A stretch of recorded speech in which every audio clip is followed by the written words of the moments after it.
આમોદનગરમાં ગુજરાત સોસાયટીમાં રહેતા બાબુભાઈ બરફવાળાની ગાડી શુક્રવારે ઘર આંગણે પાર્ક કરેલી હતી ત્યારે ભાવનગર રોહિસામા નજીક ટોલ ટેક્સ કપાતા તેઓ અચંબિત બની ગયા હતા, જેથી તેમણે પોતાના પૈસા પરત મેળવવા માટે ટોલ પ્લાઝાની સંબંધિત એજન્સી સામે ફરિયાદ કરી હતી।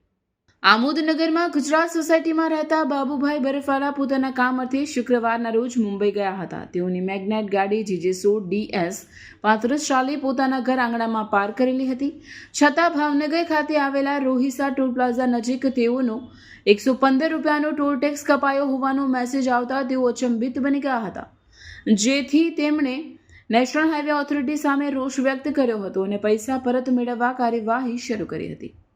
અત્રે ઉલ્લેખનીય છે કે આમોદમાં ઘર આંગણે પાર્ક કરેલી ગાડીનું ભાવનગર નજીક રોહિસા ટોલ પ્લાઝામાં ઓનલાઈન ટોલ ટેક્સ કપાઈ જતા નેશનલ હાઈવે ઓથોરિટી ઓફ ઇન્ડિયાનું વાહન ચાલકો પાસેથી રૂપિયા ખંખેરી લેવાનું કૌભાંડ જણાઈ રહ્યું છે।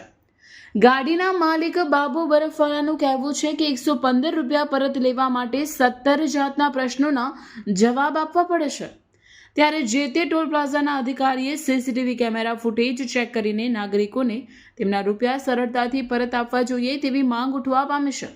ટોલ પ્લાઝાના 1033 નંબરની ઉપર મેં કમ્પ્લેન કરી તો મને 25 જાતના તો સવાલો પૂછવામાં આવ્યા કે તમારું ગાડીનું RC બુકનો ફોટો મોકલો, આગળનો ફોટો મોકલો, પાછળનો ફોટો મોકલો। ત્યાર પછી મને એવું કહેવામાં આવ્યું કે તમારી ગાડીના ફોટા મોકલો, આગળના ફોટા મોકલો, પાછળના મોકલો, સાઈડના મોકલો। એવા તો 17 જાતના તો સવાલ કરવામાં આવ્યા। એટલે એક બિલકુલ ઓનલાઈન ટોલ પ્લાઝાનું આ નવું શરૂ થયું છે કૌભાંડ, લોકોના ખિસ્સા ખાલી કરવાનું। ગાડી મારી આમોદમાં છે, ભરૂચ જિલ્લાના આમોદ ગામમાં મારી ગાડી મારા ઘર પાસે પાર્ક હતી અને ટોલ પ્લાઝામાં પૈસા કપાય છે રોહિસા ભાવનગર।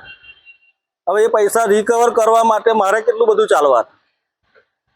કેટલા રૂપિયા હતા? 115 રૂપિયાનો ટોલ કપાયો છે। આ બાબતે તમે સરકારને શું મેસેજ આપવા માંગશો?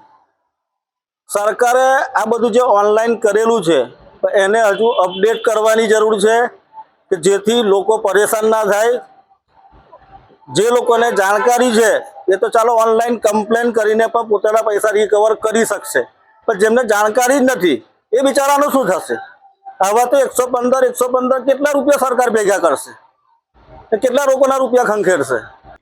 અત્રે ઉલ્લેખનીય છે કે અગાઉ પણ વાહન ચાલકોના આ રીતે રૂપિયા કપાયા છે, ત્યારે આ નેશનલ હાઈવે ઓથોરિટીના ટોલ પ્લાઝાની ટેકનિકલ ખામી છે કે પછી જવાબદાર અધિકારીઓનું મિલીભગતથી ચાલતું વ્યવસ્થિત કૌભાંડ છે, તે ચર્ચાનો વિષય બન્યો છે।